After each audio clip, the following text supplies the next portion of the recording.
Je ne me suis pas écouté et j'ai fait supporter à mon corps des pressions qui ont amené la dépression.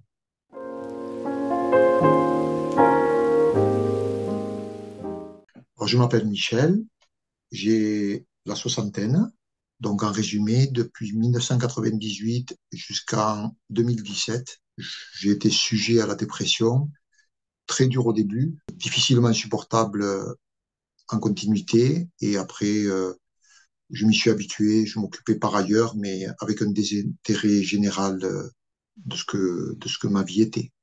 J'ai deux grands-enfants.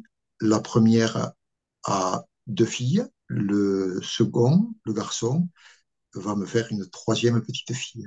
Je veux participer sur à la chaîne de l'Absidus Soleil. Et depuis que je la connais, depuis quelques mois, j'y trouve des apports importants. Et si le mien peut intéresser quelqu'un, ne serait-ce qu'une personne, et l'aider, j'en serais ravi.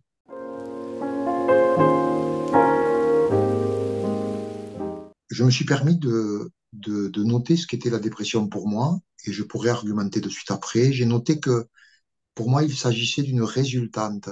Le résultat d'avoir tiré trop sur la corde. Le résultat d'avoir trop tiré sur la corde, et je dirais de pas s'être assez écouté.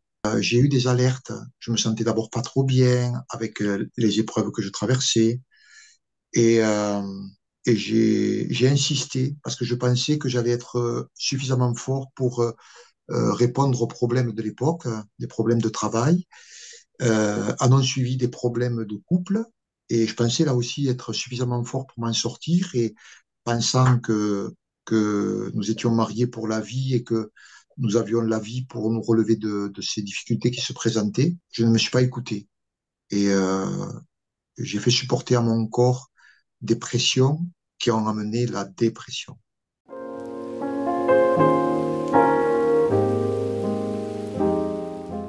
J'ai divorcé en 2000 suite à une séparation qui a eu lieu 2 ans avant, une dépression qui s'est passée à ce moment-là, 2 ans avant, donc en 98. Je suis resté 21 ans à attendre mon ex-épouse et depuis 2019, j'ai rencontré ma compagne d'aujourd'hui, avec qui je suis très heureux et avec qui je fais un travail énorme. Donc en 98, qu'est-ce qui s'est passé? Je travaillais depuis 15 ans en milieu ordinaire. Ça se passait très bien. On m'a même proposé dans l'entreprise où j'étais le plus longtemps, là, une augmentation sans que je la demande, une augmentation pour moi conséquente. Et je faisais du très bon travail. J'avais un retour tous les ans, puisque j'étais dans un grand groupe, et j'avais un retour tous les ans, comme quoi le travail était satisfaisant et plus que satisfaisant. Et, il y a eu un changement de chef et il y a eu ce que j'ai considéré être des injustices. Et j'ai essayé de mener la chèvre et le chou, c'est-à-dire de continuer à garder de bons rapports avec ce nouveau chef, tout en essayant de changer les choses que je trouvais injustes et que mes collègues me faisaient prendre conscience qu'elles étaient injustes. Les pressions ont été de plus en plus croissantes jusqu'à amener des complications dans notre relation de couple, à mon ex-épouse et moi, jusqu'à ce que je sois violent psychologiquement et physiquement. Et bien sûr, elle n'a pas pu supporter. Ça l'a amené à me demander la séparation, à demander le divorce. Il a eu lieu en 2000, donc 2 ans après. Voilà, les pressions au travail, les pressions à la maison, et ce qui m'a amené à la dépression.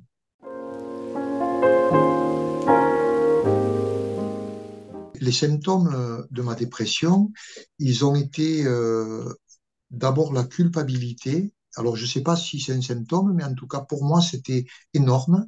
Euh, je peux mettre le mot aujourd'hui dessus parce que beaucoup de temps est passé, mais longtemps, j'ai subi ça, la culpabilité qui, qui a fait que ben, je n'avais envie de rien. J'étais triste, je pleurais beaucoup, j'avais quelquefois des idées suicidaires et physiquement, ça se traduisait par de la constipation.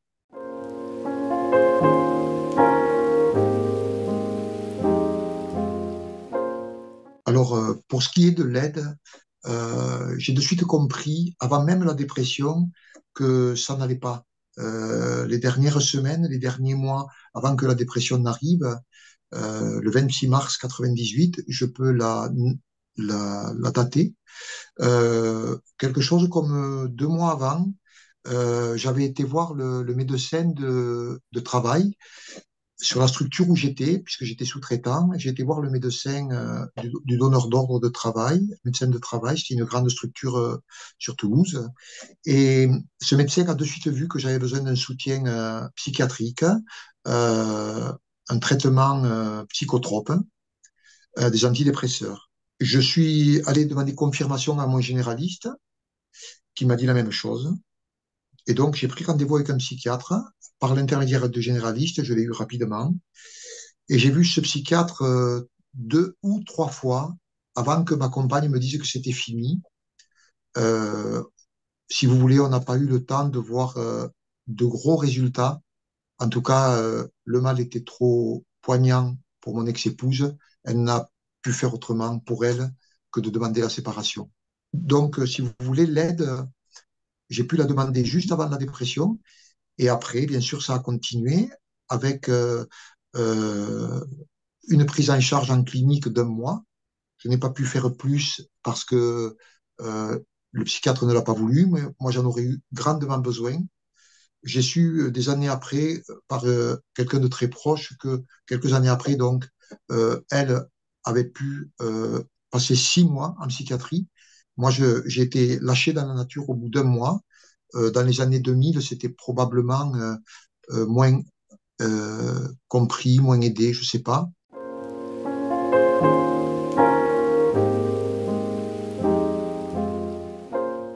Alors, j'aurais eu besoin d'une hospitalisation plus longue parce que quand j'ai été lâché dans la nature, je peux dire ce terme, quand j'ai été lâché dans la nature, j'étais vraiment pas apte. D'ailleurs, lorsque je me suis retrouvé chez ma mère, je suis resté des mois et des mois enfermé dans ma chambre, dans le noir, à dormir beaucoup.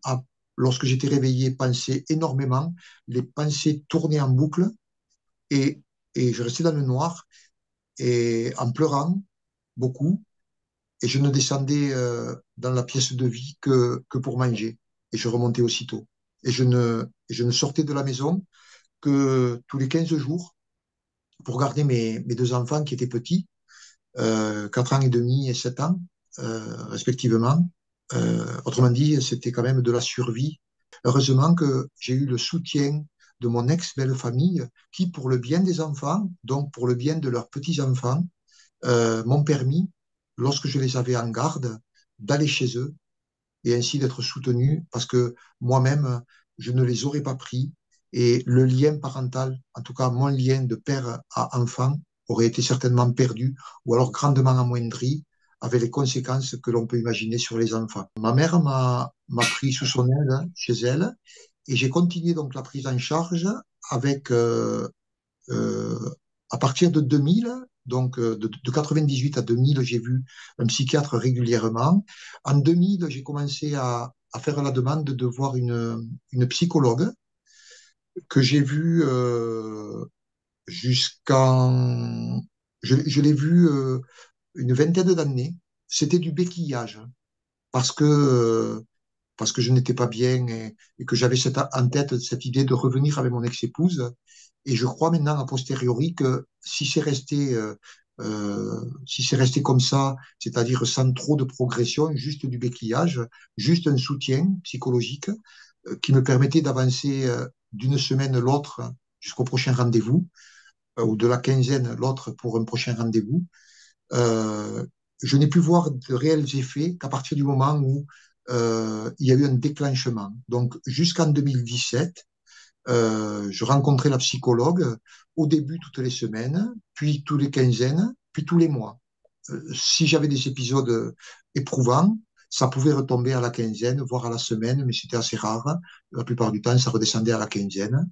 Autrement dit, au moins une fois par mois, j'ai vu une psychologue pour me soutenir, qui m'a aidé à me soutenir, qui m'a aidé à tenir debout, à avancer d'un rendez-vous l'autre jusqu'en 2017, donc de 2000 à 2017. Donc je disais 20 ans, donc ça fait 17 ans.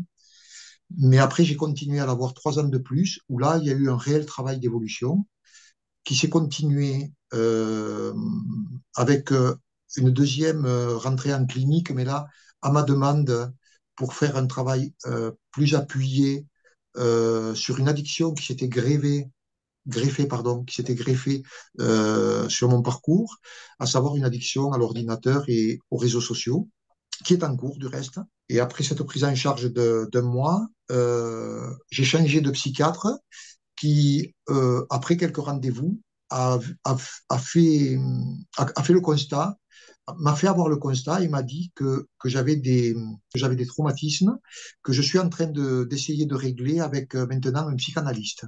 Donc depuis, on va dire, depuis l'été dernier, au début une fois par mois, puis là depuis le début de l'année scolaire, là depuis septembre-octobre, je le vois toutes les semaines. Et un travail conséquent se fait. Autrement dit, en résumé, pendant 17 ans, j'ai vu une psychologue pour me tenir debout comme je pouvais, autant que je pouvais, d'un rendez-vous l'autre. En 2017, j'ai continué à la voir, mais à faire un travail plus conséquent. Et puis maintenant, c'est greffé un psychanalyste depuis, on va dire, 4-5 mois, où là, le travail continue d'avancer comme il faut et me permet de relever la tête et de revivre.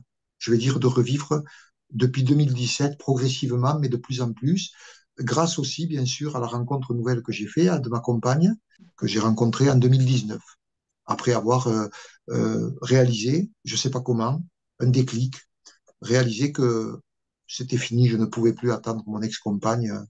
Le déclic s'était fait, je l'attendais plus, alors que je l'avais attendu 21 ans.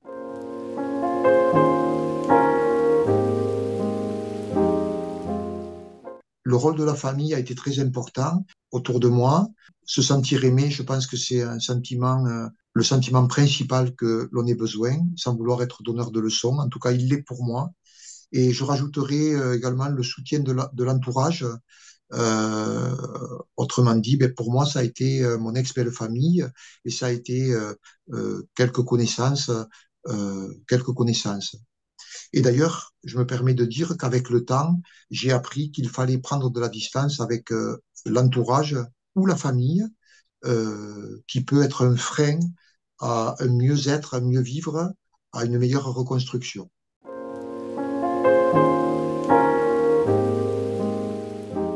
Ce qui a permis d'améliorer mon état psychique, premièrement, les antidépresseurs, les médicaments que le psychiatre me prescrivait. Ensuite, et de façon importante, la psychothérapie que je faisais avec la psychologue. Depuis peu, le travail que je fais en psychanalyse. Et pour ce qui est du soutien de la famille et, et des connaissances proches, bien, ça a été le fait de se changer les idées en étant au contact de gens dont on sait qu'ils nous aiment. Et même si parfois ils peuvent être maladroits, leur présence et le fait de savoir qu'ils nous aiment, en tout cas, moi, m'a soutenu. Et de temps en temps, avec certaines, de pouvoir parler lorsqu'ils me laissaient parler, même si je répétais souvent la même chose, puisque dans ma tête, ça tournait en boucle. La volonté de revenir à mon ex-épouse, la volonté que ma vie change, qu'elle me laisse une seule chance, que je puisse saisir et redémarrer ce qui avait commencé pour moi et qui était très important, ma vie de couple et ma vie de famille. J'avais vécu la séparation de mes parents, je l'avais vécu durement et je ne voulais pas, moi, vivre cette séparation, une séparation. Et ce qui a été très dur pour moi, je ne voulais pas la faire vivre à mes enfants. Donc, je fais le lien avec l'entourage. L'entourage connaissant mon parcours de couple, de famille, je pouvais parler plus facilement, plus longuement avec certains qui étaient capables et aptes à m'écouter et à me laisser la place pour que je vide un peu ma tête et pour que j'essaie de prendre un peu de recul, ce que la psychologue m'aidait et les médicaments également.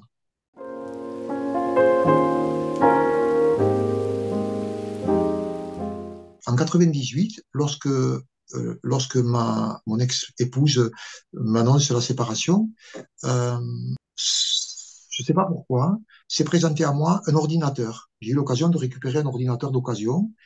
Et à partir de 98 jusqu'à aujourd'hui, progressivement, de plus en plus, euh, je me suis isolé à l'ordinateur, puis à l'Internet, puis aux réseaux sociaux, puisque l'Internet est arrivé après 98 et les réseaux sociaux ont suivi quelques temps après. Donc, en fait, je me suis fait happer par cet outil. Je disais tout à l'heure que je croyais être addict à l'ordinateur et aux réseaux sociaux et que je comptais travailler sur cette addiction. D'ailleurs, je fais une parenthèse pour ce qui est de la Psy du Soleil. J'ai pu assister à un groupe Zoom jeudi et vendredi sur les addictions. Et ils ont des groupes Zoom qui sont géniaux. J'ai assisté un sur le stress et un sur l'estime de soi. Et d'ailleurs, c'est la raison pour laquelle j'ai tenu à participer, à donner mon témoignage sur cette chaîne, parce que, je le disais tout à l'heure, j'y trouve des supports intéressants, même si l'ordinateur, l'Internet et les réseaux sociaux font que c'est pas toujours positif. Ce côté-là, la chaîne vidéo, la chaîne YouTube, la page Facebook de la Psy du Soleil sont pour moi une source de, de mieux-être, de meilleure connaissance de moi, de meilleure connaissance de ce que je vis. Donc, il y avait l'ordinateur, il y a l'ordinateur qui m'a aidé à voir autre chose que ce qui tournait dans ma tête du retour avec mon ex-épouse.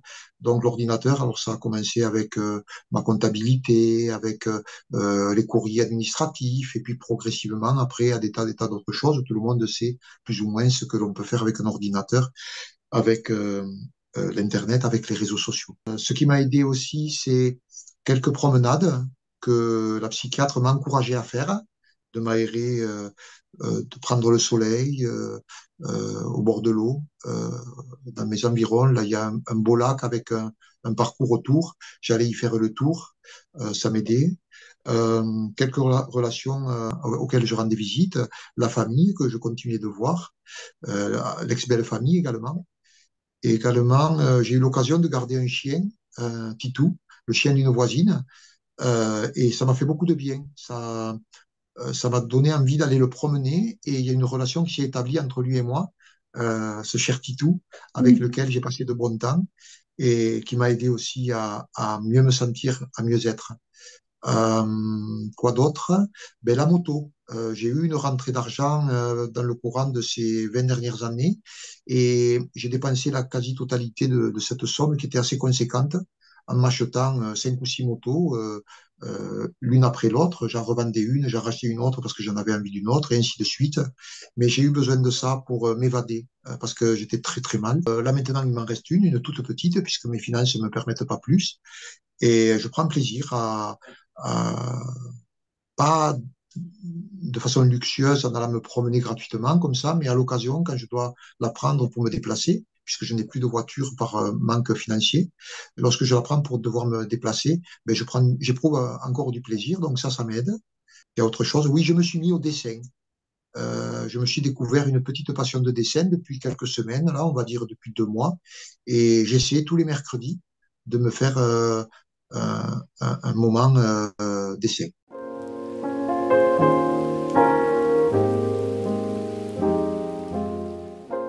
Je ne vais parler que pour moi, parce que la dépression, je l'ai eue, vous l'avez compris, en 98, et que j'ai végété jusqu'en 2017. Et depuis, je fais un travail de reconstruction et je ne m'attarde pas sur les idées reçues que peuvent avoir les gens, si ce n'est ce que moi j'ai ressenti. Alors, d'abord, il faut savoir que dans le cadre de ma famille, il y avait une personne en particulier qui ne comprenait pas ça et qui disait, alors que je l'entendais de ma chambre, qu'il me donnerait des coups de pied au derrière pour que je me réveille. Et ça a été terrible pour moi. Je pense qu'il y a des gens qui ne comprennent pas que c'est une maladie, qu'on l'a subie, qu'il est très difficile de s'en sortir seul, sans aide, et que les personnes qui nous aident sont là pour nous, que ça peut être mal compris. Pour de moins en moins de personnes, je pense que encore certains se disent que les psychiatres, je vais être dur, c'est pour les fous, alors que ça n'a rien à voir. Les psychologues, il n'y en a pas besoin, alors que ce serait nécessaire, et je le sais de sources sûres, ce serait nécessaire que tout le monde puisse bénéficier de quelques rendez-vous pour faire le point. Un travail sur soi est capital. Il le serait pour tout le monde. Et voilà, les idées reçues que moi j'ai reçues en tout cas, ça a été pas mal d'incompréhension de monsieur, madame, tout le monde. Mais je pense que compte tenu de l'évolution de la société, qu'elle soit sociale, professionnelle, familiale, le développement, l'importance, le nombre important de psychotropes vendus en France, je pense que si les autorités ont permis que nous ayons 8 séances de psychologues prises en charge, ce n'est pas gratuit pour la société et ce n'est pas pour rien s'ils le font. Je pense que les idées évoluent, pas aussi vite que moi je le souhaiterais, même si je ne prends pas trop attention. Mais en tout cas, pour les gens qui sont susceptibles de vivre ça, qui est une situation terrible, j'espère que ça a bien évolué, que ça évoluera encore beaucoup plus.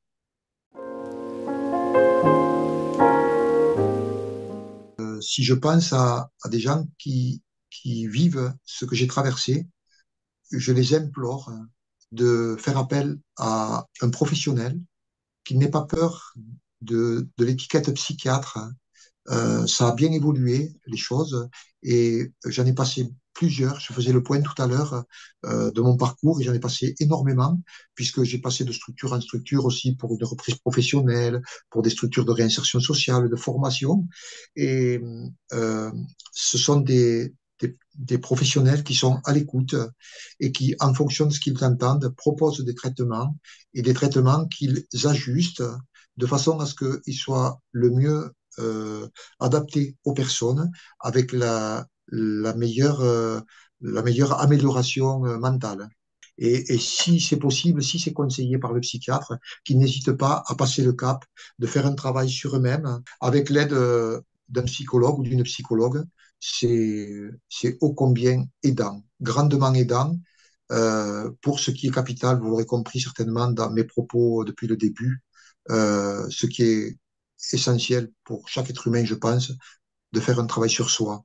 Mieux se connaître pour mieux être. Nous sommes des êtres vivants, mieux se connaître pour mieux être.